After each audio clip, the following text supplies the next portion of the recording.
Aqueles que estão chegando agora, só um segundinho, estamos aguardando todo mundo readentrar, já reiniciaremos aí a reunião. Alexandre, eu vou colocar a gravação aqui, daí a gente pode reiniciar. A gente está um pouquinho mais lento na liberação, que a gente está confirmando o nome a nome, mas está mais tranquilo. Né? Perfeito. Pode iniciar a gravação.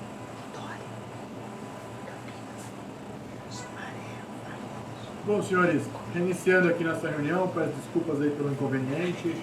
Infelizmente, eu participo em quase todos os comitês do Estado, isso tem acontecido em vários comitês, aconteceu aqui no PCJ, aconteceu no Sorocaba, são pessoas que estão bastante tempo na vida e aí ficam... Mas é típico de alguém que sabe o que está fazendo, né? Não sei, de fato, quais são os objetivos, mas é sempre em reuniões mais estratégicas e eles sabem quando entrar, é alguém que sabe o que está fazendo, mas, enfim, eu acredito na justiça divina e nós vamos sempre tentar evoluir no ponto de vista de TI aí, para evitar que essas ocorrências voltem a ocorrer. E daqui a pouco a gente vai voltar para o presencial e aí esse pessoal vai perder essa função, né? Então, vamos ter que sobreviver um pouquinho aí enquanto isso.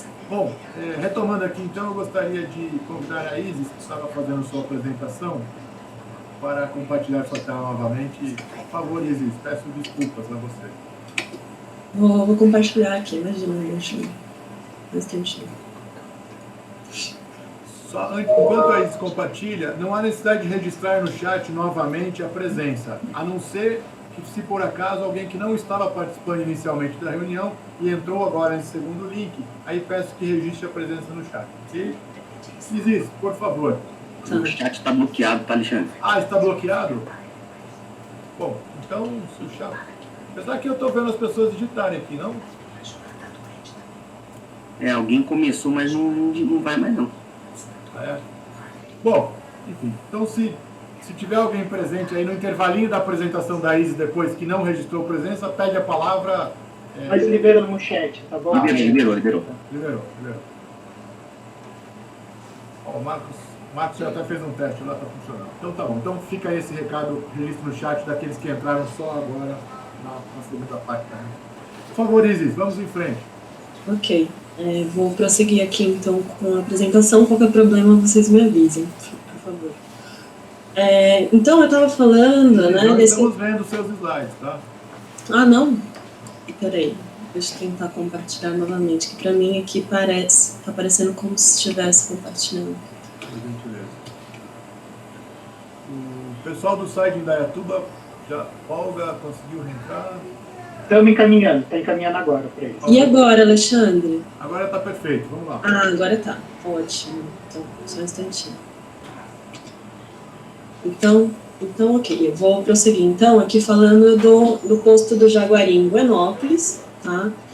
O que eu ia comentar a respeito desse gráfico e do posterior é que, na verdade, assim, principalmente esse no posto no Rio Jaguari, a gente percebe que, por mais que varie quantitativamente as questões das vazões ao longo dos meses, né, que eu trago aqui, num formato geral, de uma forma geral, a gente sempre vê mais ou menos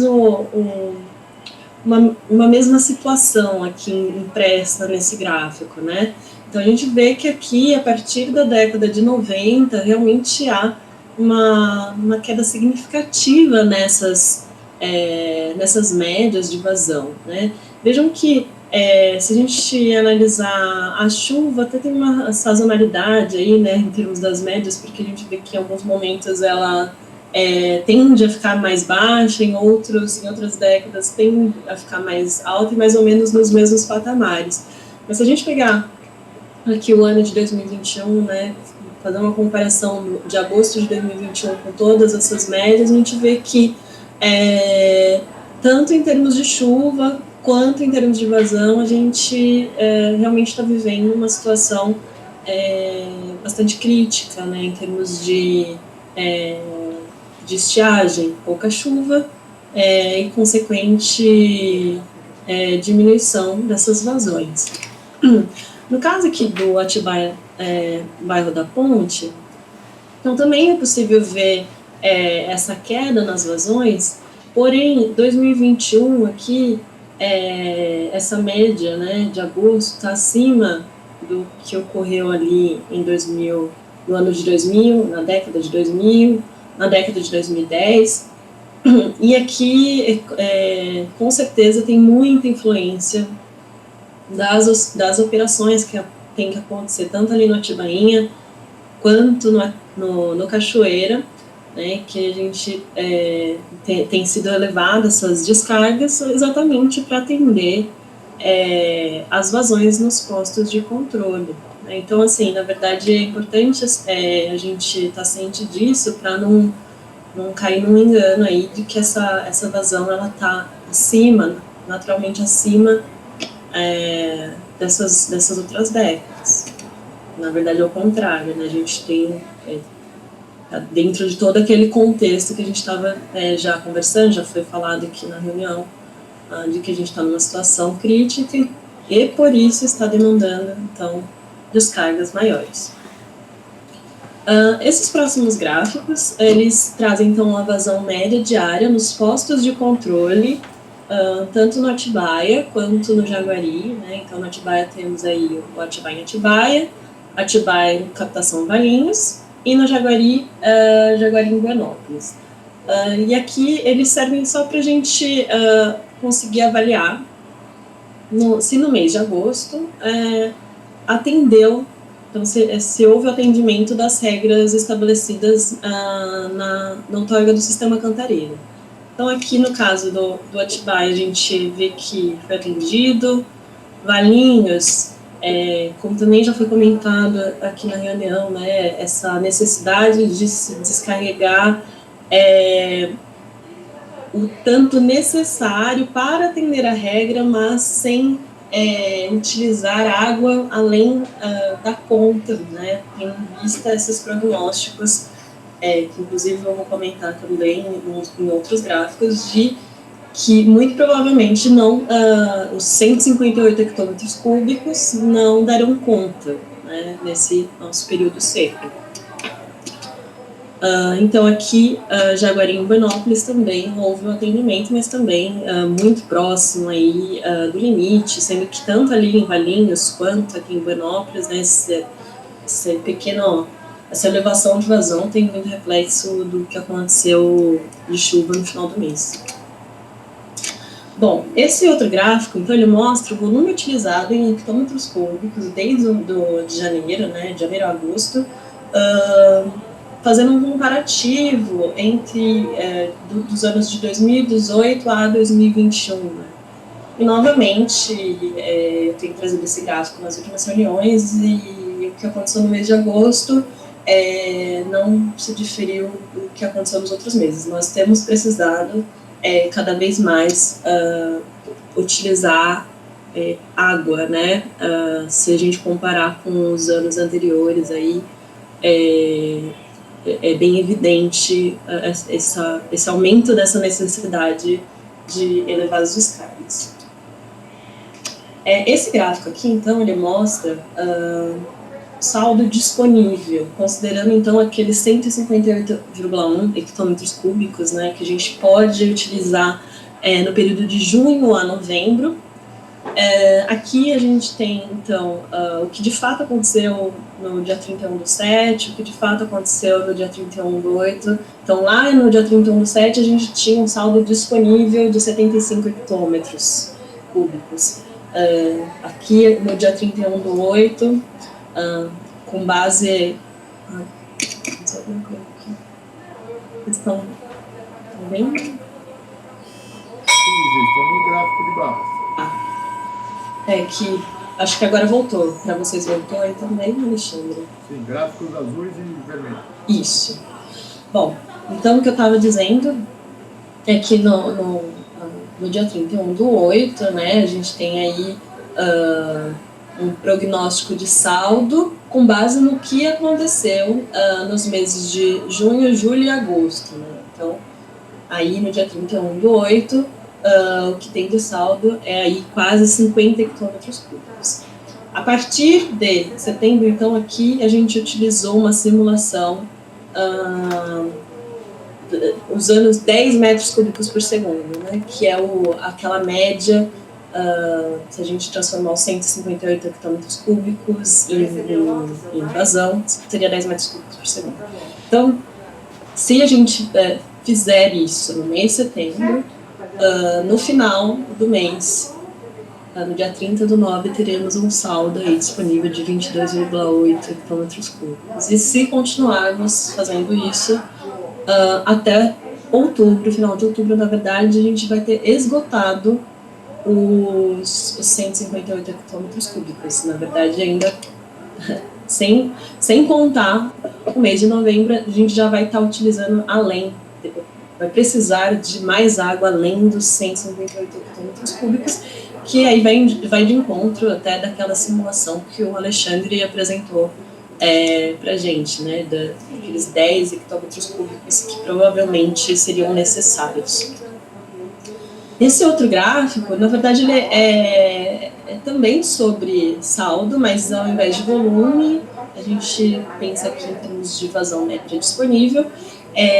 Então, também com base no que já aconteceu e partindo-se de uma premissa que a gente vai continuar usando os 10 metros cúbicos por segundo, então sempre que o próximo mês a gente vai ter uma vazão disponível menor do que o mês anterior. Por isso que aqui, no mês de setembro, teria até o final do período, né, até final de novembro, a gente poderia utilizar uma média de 9,5, mas se não usarmos 9,5, usarmos 10, no mês subsequente teremos um valor menor disponível, assim por diante, né?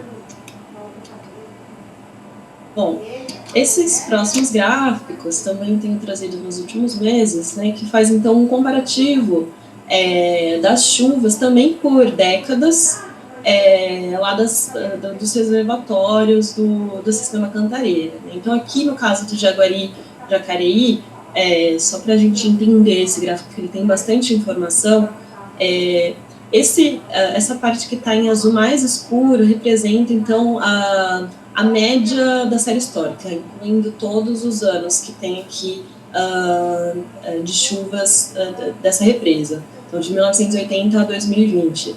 O que está em azul claro representa o que está acontecendo agora no ano de 2021. E as barras representam, então, as médias por décadas, né?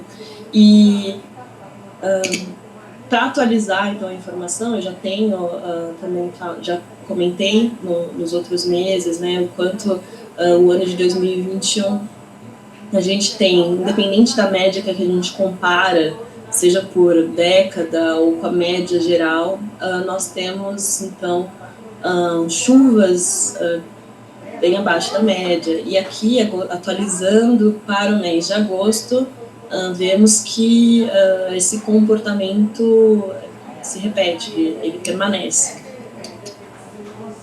E o mesmo a gente vê aí para o caso do Cachoeira também, no mês de agosto, abaixo de todas as médias, e também no caso do Atibainha. Bom, em termos de vazões afluentes, também atualizando a informação, então a gente vem aí numa tendência aí de queda, né, da vazão afluente ao sistema Cantareira, também sempre abaixo de todas as outras médias. Lembrando que 2021 aqui está representado por essa linha em azul que está mais abaixo, né? Logo em seguida aqui, que é uma das médias, a gente tem a média da década de 2010, e aqui, logo acima, a década de 2000. Então, vejam assim, que a gente tem informações desde 1930, né, mas a tendência é que essas curvas de média, elas têm cada vez estado mais... tem mais ou menos o mesmo comportamento, o mesmo formato ao longo do ano, porém com quantitativos de evasão natural mais baixos. E, de novo, independente de qual média a gente compara, seja ela a média de 1930 ou qualquer outra década, ou essas últimas que a gente percebe que tem tido uma tendência de seca, ainda assim, 2021 está abaixo de qualquer uma delas. E esse outro gráfico, então, ele é mais limpo, né, porque ele não traz as informações por década, ele traz, então, um comparativo também do que está acontecendo em 2021 só que com a média geral, que aqui está representada por esse azul escuro, e alguns anos, por exemplo, 1953 e 2014, que são bem característicos de anos que na série histórica foram os mais secos. E também o que a gente vem trazendo e permanece para o mês de agosto é que essa curva de 2021 ela está em muitos momentos aderindo ao que aconteceu no ano de 2014, que foi, em toda a série histórica, a menor afluência. Bom, era isso que eu tinha para apresentar, e agora eu me coloco à disposição caso alguém tenha alguma dúvida, certo? Obrigada, Alexandre. Muito obrigado, Isa. Obrigado, Isa. Obrigado a essa situação. Acho que mostra um pouco aí o cenário vivido e essas projeções que a gente já tem conversado. Pergunta aos membros se há alguma pergunta, alguma sugestão a Isa, essa situação. Não havendo, agradeço essa situação e agora teremos a apresentação do nosso Jorge Mercante, do GT Previsão, com o pessoal do Cinepar, para, quem sabe, dar boas notícias aí do ponto de vista meteorológico e climatológico. Enfim, para verificar isso. Né? Bom, gente, enquanto chamo o Jorge, antes só de passar para o Jorge, mais uma vez pedir desculpas, eu sei que alguns estão com dificuldade de entrar no link, agora que conseguiram, e nós já estamos aí fazendo as providências. Eu só gostaria de fazer um apelo aqui aos membros da CTMH, já que essa reunião está gravada, eu gostaria de deixar registrado isso. As regras de participação das reuniões virtuais, elas orientam no sentido que todos os membros recebem o convite com o link e explicitamente não divulguem esse link. Né? Isso traz consequências para todos do comitê e, naturalmente, atraso de tempo e tantas outras dificuldades.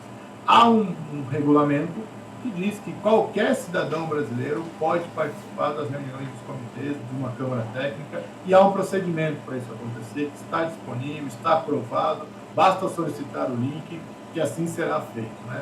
Então, às vezes, por um descuido, ou às vezes sem nenhuma intenção, acaba se postando, às vezes, numa rede social, o convite da Câmara, no sentido de dar divulgação, né? E aí acaba indo o link junto. Então, eu pediria atenção a todos os nossos membros da Câmara, que tenho certeza que não desejam que isso aconteça, para que a gente possa ter uma organização e, não, por favor, não divulguem nas páginas das redes sociais o nosso convite, link. Quer divulgar que vai ter a reunião, fique à vontade, a reunião é pública, aberta, mas há um procedimento de como isso acontecer para o bom andamento dos trabalhos. Então, gostaria só de fazer esse registro e, mais uma vez, pedir desculpas a todos. E agora passar, então, para o Jorge Mercante, para suas considerações e junto com o pessoal do Cinepar. Jorge, bom dia. Bom dia, senhoras e senhores, meu cordial bom dia. Eu vou aqui, então, apresentar a previsão e com apoio agora, né, valioso aí do pessoal do Cinepar. Um minutinho só, por favor.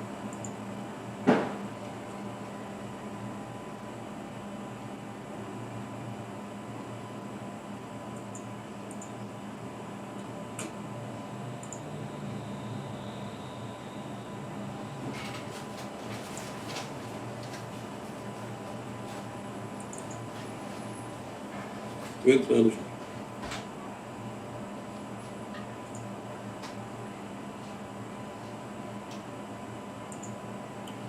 Jorge, não tem notícia boa pra gente aí, Jorge? Como que é?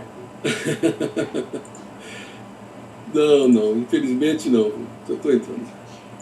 Pô, Jorge, achei que O rio não tá para peixe, Neymar. Achei que o Jorge ia fazer chover, pô. Não, ainda não, viu? Bom, agora estou vendo já aqui, né? Sim, Jorge, só colocar a primeira slide e tela cheia. Perfeito. Desculpe o atraso. Olha, vejam só, a gente tem lá uma zona aqui de chuvas aqui no Uruguai, mas está parada lá. E aqui, ó, a gente tem uma tempestade tropical, o Larry. Infelizmente, ela não atravessa o Equador, né? Ela só vai lá para altitudes mais altas lá do hemisfério norte e para oeste, né? Então, se ela virar um furacão, vai bater lá em Miami, sei lá onde. Pode dissipar também no meio do caminho aí, tá? Só por curiosidade. Isso aqui é a foto de ontem e hoje já está bonitinho. E aqui continua parado, ó. Nada de frente fria para cá, né? E aqui, então, é a carta da Marinha, eu trouxe mais uma vez hoje. Está aqui, ó, a tempestade tropical, que a gente vê que ela está realmente tocando para o oeste, né? E aqui uma alta pressão no mar que está inibindo, então, o mau tempo. Salvo aqui no litoral, estava lá, peguei a chuvinha toda noite, mas no continente nada, né? Tudo bem. Está aqui a situação de ontem a meio-dia. Está aqui à frente, vamos dizer, estacionária aqui no Uruguai. Aqui continua os próximos dias, vejam só, ela não evolui, né? Está parada lá. Aqui vai dar uma evoluída no dia 4. Isso aqui tudo é previsão, só a primeira que era real, isso aqui são previsões, modelo. E aqui continua, ó, vermelhinho ali, ó, não está, deve ser para o oceano. Ou seja, aqui já está indo para o oceano, ó, no dia 6. Com isso, ó, a previsão para os próximos 3 dias é, segundo o CPTEC, sem chuvas. Esse aqui não se alegrem não, viu? Garou praticamente 0,01 milímetro até o dia 14, ou seja, esse modelo de longo prazo, o próprio Cimepar fala que não é confiável, mas nem nesse longo prazo a gente tem esperança de ter chuva, tá? Então praticamente não tem previsão de chuva nos próximos 14 dias. O Cimepar também, ó, faz a previsão de 0 nos 3 postos aquilo que a gente tem o controle na bacia PCJ. Repetindo, apesar de todas as incertezas que esses modelos têm a partir de 2, 3 dias, ainda assim o cenário não é bom, né? Não é bom. A previsão de vazão nos postos aqui, né? Essa aqui foi registrada até ontem, aqui no Jaguaribe Penópolis, deu essa aumentada com a chuva que houve 3 dias atrás, depois a tendência é novamente ficar na faixa de 2,5, tá? O mesmo acontecendo em Atibaia, também deu uma leve aumentadinha que cai novamente, ó. Né? Vai ficar à mercê de abrir o Cantareira, né? Não tem jeito. E aqui Valinhos também, houve um aumento de vazão aqui, mas depois a tendência é, de novo, cair a vazão por falta de chuvas. A previsão hidrológica do Cimepar em agosto, ó, foi muito boa, viu? Acertou os 31 dias, a vazão observada foi 20% até inferior a diferença, né? Foi inferior à prevista com 3 dias de antecedência para o Cimepar. Então foi um resultado muito bom. O mesmo aconteceu também aqui com o Vale do Atibaia, 7 dias de antecedência, acertou 28 dias. Em 28 dias a diferença ficou abaixo de 20%, muito bom. O Buenópolis é um probleminha durante o mês, mas parece que foi equacionado. Depois o Cimepar pode até falar alguma coisa no final da conversa aí. E realmente, no final, acabou entrando nos eixos aí do Buenópolis também. 3 dias de antecedência, tivemos invasões observadas bem, a diferença bem abaixo de 20%. Isso aqui ao longo dos meses, né?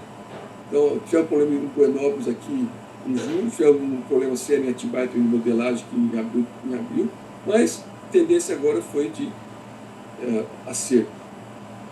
E aqui, o índice de predição, isso aí é um pouco mais sofisticado, né? O ideal é que ele seja sempre abaixo de 75%. Buenópolis realmente em julho, porque aqui não é agosto não, porque de agosto não saiu ainda. Em julho esteve muito ruim, depois provavelmente agosto vai melhorar. E Atibaia e Valinhos, muito bom, praticamente, em 29 dias foi abaixo de 75%. Resultado, assim, vamos dizer, excelente, né, em termos de predição. Aqui também é a variação ao longo dos meses, também a gente observa que realmente, na época de seca, realmente acaba tendo um índice de acerto maior, né, porque aí quando tem previsão de chuva não acontece, o modelo acaba sendo prejudicado, a previsão mesmo, o modelo. E agora a previsão climática. Lembrando sempre que o Ninho oferece temperatura aqui no Oceano Pacífico, bem no meio do Oceano Pacífico, aqui na região do Equador, na região equatorial. Vejam só, isso aqui é a média, né, da anomalia, quer dizer, a diferença entre a temperatura média e a observada na última semana de agosto. Observe aqui, ó, praticamente está neutro, aqui está um pouquinho acima, aqui está neutro, por enquanto, tá? Praticamente neutro na região que nos interessa aqui, durante essa semana apenas, né? Aqui agora, é interessante, o Marcos Mepar me ensinou na última conversa nossa lá, na reunião do GT Previsão, ele explicou a diferença. Isso aqui é o IRLI, quer dizer, no começo de agosto, né? Depois eu sempre usava a do meio de agosto, que eu entendi que era mais recente, né? Mas o Marcos explicou que essa aqui do começo do mês é mais precisa. Por quê? Porque ela tem o crivo dos climatologistas, meteorologistas, tá? Então, dos técnicos. Então tem a mão humana aqui. Enquanto essa daqui é que sai do modelo lá do computador, embora é mais recente, mas não é mais confiável. Então vamos nos basear na mais confiável. A tendência é o quê? De ter laninha novamente nos próximos meses, até praticamente fevereiro, né? Aqui está neutro, ó, julho, agosto, setembro, agora a tendência aí para a partir de setembro e o quê? Para a laninha. Só lembrando, embora não tenha uma relação assim, muito precisa, né, de laninha ao ninho, principalmente laninha com chuva na nossa região, mas a tendência do laninha é mais de seco, principalmente na região sul. O sudeste varia um pouco, mas a tendência é mais de seco. Tá? Aqui é a previsão do CPTEC, em média de FUNSEMI, sem previsão para cá, né, um pouquinho abaixo da média de chuva aqui, com bastante chuva aqui no norte e nordeste. Tá? E aqui também aqui no meio da região sudeste e nordeste. E aqui agora é o da Universidade de Colômbia, que é um modelo muito bom, global. Eu vou colocar um zoom aqui mais na nossa região. Então, para setembro, outubro, novembro, é praticamente, realmente, como o CPTE colocou, na média, sem previsão, assim, nem de seca, nem de chuva, assim, na média. Mas, outubro, novembro, dezembro, quando a gente pega esses 3 meses, esse trimestre, a previsão é de chuvas abaixo da média.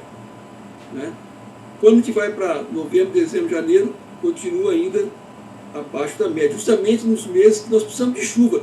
Você tem, assim, abaixo da média no inverno, né, da seca, o efeito não é tão negativo, mas quando você tem abaixo da média, na época que chove, realmente o efeito é muito mais severo. Né?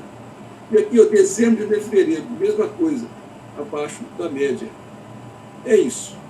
Eu deixo agora para o CIMEPAR fazer as suas observações e depois os demais membros aí, se quiserem fazer perguntas, eu fico à disposição, o CIMEPAR também. Obrigado. Bom dia. Eu queria fazer só, em termos da previsão climática, né, acho que a melhor coisa da previsão climática é a sua consistência no tempo. Né? Você dificilmente vai ver uma virada de condições, né, de clima, né, de um mês para o outro. Então, e você consegue acompanhar essa consistência de maneira bem objetiva conforme o tempo passa. É isso que a gente vem observando nos meses aqui. Então, quer dizer, a laninha, a configuração muito provável de uma laninha no fim do ano não é novidade para ninguém. Isso já vem sendo falado desde o início do ano, basicamente.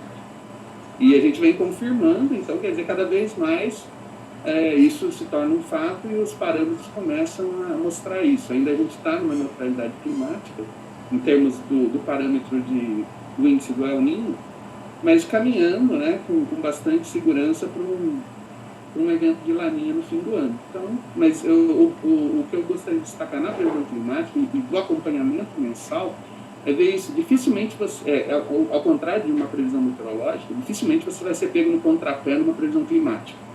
Você vai acompanhando e se houver as modificações eventuais, e você tem muito mais tempo de se prevenir, né, ou de mudar atitudes e ações em função disso. Eu só queria saber, eu tenho condições de mostrar uma coisinha bem rápida, eu compartilhar minha tela ou eu não posso? Sim, brevemente, com certeza, Marco. É bem breve, eu prometo. Mas foi uma coisa que se falou aqui e eu gostaria de só mostrar um exemplo de como a coisa é. Né? Como eu sempre falo, já falei já em algumas reuniões da CTMH, o importante, mais que minha salsicha, é saber como ela é feita. Né? Porque daí você come ela com tranquilidade. Então, no começo da reunião, o pessoal falou rapidamente, falou, eu estou vendo promessas ou previsões de chuva boa para a próxima semana e tudo, né? E, normalmente, essas informações vão vir de modelos meteorológicos, né? Modelos que são estendidos, que a gente fala. Então, só vou mostrar um exemplo de como essa coisa muda semana a semana. Tá? Então, para ficar atento, que, como eu falei, ao contrário da previsão climática, a previsão meteorológica e essas previsões mais estendidas, aí o acompanhamento não é mensal, o acompanhamento é diário, tá? Porque eles mudam. Tá? Então, do lado esquerdo aqui da tela, vocês veem aqui, esse base time, tá? O que eu vou mostrar aqui são resultados do modelo europeu, tá? Aberto na internet, não tem restrição nenhuma, é um dado público. Então, são rodadas de um modelo que é considerado um dos melhores aí em termos de precipitação, né? Em termos de índices e tudo mais. Base time seria o ponto inicial do modelo, que dia ele começou a rodar. E o valid time seria o período de previsão. Então, eu vou manter o valid time, que está aqui falando de 6 de setembro a 13 de setembro, aqui fixo, e vou avançar o base time. Então, eu vou avançar o início da previsão, tá? Olhando sempre para o mesmo período adiante na previsão. Ou seja, conforme eu avançar no tempo, eu vou ficando mais próximo do período da previsão estipulado. Não sei se ficou claro. Mas a ideia é essa, falar assim, olha, e mostrar como é que um cenário muda de semana para semana, que isso que é importante. E é por isso que a gente fala que tomar decisões, às vezes, com base nas semanais, corre esse risco. Tá? Então, começando 5 de agosto, previsão para 6 de setembro a 13 de setembro. Isso são anomalias, não é quantidade de chuva. Então, você vai chover acima do que era esperado para essa semana, ou abaixo disso, ou dentro da normal. Para São Paulo, então, uma previsão estendida para de 5 de agosto para 6 de setembro a 13, não indicava anomalia nem positiva nem negativa significativa na região. Tá? Aí, na rodada do dia 9, isso não alterou. Na rodada do dia 12, também não, de grande forma. Começou a aparecer alguma anomalia no litoral aqui, mas nada significativo. Na rodada do dia 16, ele manteve, né, uma situação de normalidade, então sem chuvas acima da média, chuvas abaixo da média. Para o dia 19, começou a alterar, né, na rodada do dia 19, começa a alterar o cenário. Então, começando a mostrar anomalias de chuva no sul do Brasil, né, em parte aqui do Paraná, Santa Catarina, e também em parte do Sudeste, né, nesse miolo aqui entre Sudeste e Centro-Oeste. No dia 23, olha a diferença. Então, de novo, do dia 19, o início da previsão do dia 19 para 6 a 13, aí início no dia 23 de agosto para a previsão de 6 a 13. Então, você vê que é um cenário se eu mudar uma semana, basicamente, inverteu. Tá? Aí fala, puxa, isso aqui é o que eu espero, então, eu acredito nisso, né? Então, tem que tomar cuidado. Então, a gente segue olhando. Olha como muda de praticamente 3 dias. Eles fazem rodadas semanais, mas 2 vezes por semana. Olha como muda isso. E aí a mais recente muda de novo. Certo? Então, e é nisso que muita gente sai falando, né? Por aí. Esse que é o problema, né? E aí pega um cenário numa determinada situação que o modelo, né, tem uma determinada condição de início de previsão